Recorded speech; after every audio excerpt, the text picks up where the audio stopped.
नमस्कार. राज्यामधल्या तमाम शेतकरी बांधवांना जे की अतिवृष्टी आणि पूर परिस्थितीमुळे बाधित झालेत आणि मदतीची प्रतीक्षा करत आहेत आणि त्यांना कुठलाच बातमी किंवा कुठले संकेत मिळत नाही आहेत, की त्यांच्या खात्यावरती मदत कधीपर्यंत जमा होणार आहे. आपण पाहतोय ई-के-वाय-सी करणं हे अट शिथिल करण्यात आली होती. तेव्हापासूनच गोंधळ हा निर्माण झालेला आहे.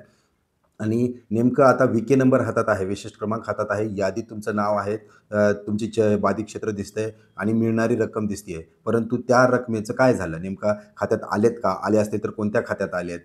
आणि जर आले नसतील तर कोणत्या कारणामुळे आले नसतील? याचा जो काही लेखाजोखा आहे आणि शेतकऱ्याला हे समजत नसल्यामुळे शेतकरी वारंवार सी-एस-सी केंद्र असेल किंवा तलाठी कार्यालय असेल भेट देतोय. परंतु एक छोटंसं अपडेट आहे, ज्यामध्ये की सरकारनंच एक वी-केचं जे काही डिझास्टर मॅनेजमेंट आहे, आपत्ती व्यवस्थापन, त्यांनी एक वेबसाईट निर्माण केलेली आहे, ज्यामध्ये की तुमचा वी-के नंबरवरनं तुम्ही तुमचं स्टेटसही पाहू शकता. आता यामध्ये कितपत तुम्हाला मदत होणार आहे, हे मी सांगू शकत नाही. परंतु हे एक मार्ग आहे, ज्या मार्गात जर ते तुम्ही तपासणी केल्यानंतर तुमचं स्टेटस हे समजू शकतं. तर आपण थोडक्यात पाहून घेऊया. 2 मिनिटात अवघ्या तुम्ही मोबाईलमध्येही करू शकता किंवा मी लॅपटॉपवरती करून दाखवतो, की कशाप्रकारे तुम्हाला तुमचं वी-के स्टेटसवरनं, वी-के नंबरवरनं स्टेटस तपासून घ्यायचं आहे. तुमचं पेमेंट जमा झालंय, पेंडिंग आहे, की जमा झालं तर कोणत्या खात्यावरती जमा झालंय. यासाठी तुम्हाला Googleवरती प्रथमतः मी तुम्हाला दाखवून देतो. Googleवरती जर तुम्ही आलात, तर यामध्ये वी-के स्टेटस असं टाकू शकता तुम्ही वी-के स्टेटस नावानं. तर यामध्ये वेबसाईट ओपन होईल. हे एम-एच डिझास्टर मॅनेजमेंट हे आपत्ती व्यवस्थापनाचं पहिली वेबसाईटची पहिली लिंक आहे.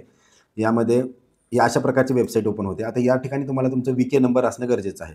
तर वी-के नंबर्स काही गावचे माझ्याकडे आहेत. त्यामुळे मी एक रँडमली तुम्हाला वी-के नंबर्सवरनं स्टेटस बघून सांगतो. तर हे वी-के नंबर सबमिट केल्यानंतर आता पहा तुम्ही इथं तुमचं वी-के नंबर आला आहे, अकाउंट होल्डरचं नाव आलं आहे, खाते नंबरही देण्यात आलेला आहे. त्यानंतर डेट ऑफ डिस्बर्समेंट म्हणजे कोणत्या तारखेला तुमचं वितरण झालं आहे, बँकेचं नाव काय आहे आणि अमाउंट किती आहे. रिमार्कमध्ये पेमेंट सक्सेस आहे. तर अशा प्रकारे तुमचं जर अमाउंट आली असेल, तर ही अशा प्रकारचं स्टेटस दिसते. आणखी 2-3 ठिकाणचा आपण करण्याचा प्रयत्न करूया, की काय नेमकं दाखवतंय.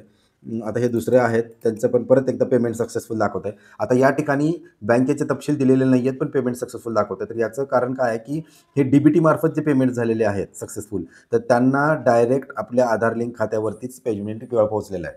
तर तुम्हा सर्वांना करायचं काय, ज्यांचं पेमेंट सक्सेसफुल झालेलं आहे, म्हणजे डी-बी-टी मार्फत पेमेंट झालेलं आहे, तर तुम्हाला तुमचं आधार लिंक खातं कोणतं आहे ते तपासा, ज्यावरती तुमचे पी-एम किसानचे पैसे येतील, नमो शेतकऱ्याचे पैसे येत असतात किंवा लाडक्या बहिणी असतील तर त्यांच्या लाडक्या बहिणीचे पैसे येतात. तर त्याच खात्यावरती तुमचे हे डी-बी-टी मार्फत पैसे आलेले असणार आहेत. त्यासोबतच आणखीन काही वेगळ्या प्रकारचं स्टेटस येऊ शकतं, जसं की आपण पाहूया यामध्ये आता के-वाय-सी पेंडिंग. आता हे काय आहे? म्हणजे बहुतांश शेतकऱ्यांमध्ये हेच दिसतं के-वाय-सी पेंडिंग आणि मग त्यानंतर शेतकरी हा वी-के नंबर घेऊन सी-एस-सी केंद्रावरती जातोय. परंतु सी-एस-सी केंद्र चालकही हातबल आहेत, कारण ही के-वाय-सीची वेबसाईट बंद आहे. ही के-वाय-सी पेंडिंग आहे म्हणजे काय होतं, की जनरली तलाठी लेव्हलवरती तुमचं जे काही फार्मर आय-डी असणार आहे, तो पेंडिंग असणार आहे किंवा तुमचा फार्मर आय-डी बनलेला नसेल किंवा त्याच्यामध्ये काही अडचणी असतील. त्यामुळं ई-के-वाय-सी ही प्रणालीच बंद करण्यात आलेली आहे. ॲग्रीस्टॅगच्या जोरावरती जर का तुम्हाला पैसे मिळणार असतील, तर ॲग्रीस्टॅगमध्ये काहीतरी अडचणी असतील, त्यामुळं त्याची के-वाय-सी किंवा त्याचं प्रक्रिया पेमेंटमध्ये तुम्हाला अडचणी येते आहेत. तर 10 पैकी 8 जण, आता या यादीमध्ये तर 10 पैकी 7 ते 8 जणांचं पेमेंट सक्सेसफुल दाखवतं, एक दोघांचंच ई-के-वाय-सी पेंडिंग दाखवतं. तर तुम्ही तुमचं स्टेटस पहा. जर ई-के-वाय-सी पेंडिंग दाखवत असेल, तर तलाठी कार्यालयाला लवकरात लवकर संपर्क साधा आणि तलाठी जर म्हणत असेल, की सी-एस-सी केंद्रावरती जाऊन ई-के-वाय-सी करा, तर त्यांनाही तसं समजून द्या, की या ई-के-वाय-सीची प्रक्रिया बंद आहे, हे त्यांनाही ठाऊक आहे. परंतु फक्त आलेला चेंडू पुढच्या कडं ढकलायचा आहे. या कारणामुळं जे काही आहे ते तुम्हाला दिशाभूल करण्यात येते. आशा करतो की लवकरात लवकर तुम्हाला तुमचे पैसेही मिळतील आणि त्याच्याच संदर्भात काही अपडेट्स असतील तर मी वेळेतच तुमच्यापर्यंत पोहोचवण्याचा प्रयत्न करेल. त्यासाठी विनंती आहे, चॅनलला सबस्क्राईब करायला विसरू नका. धन्यवाद.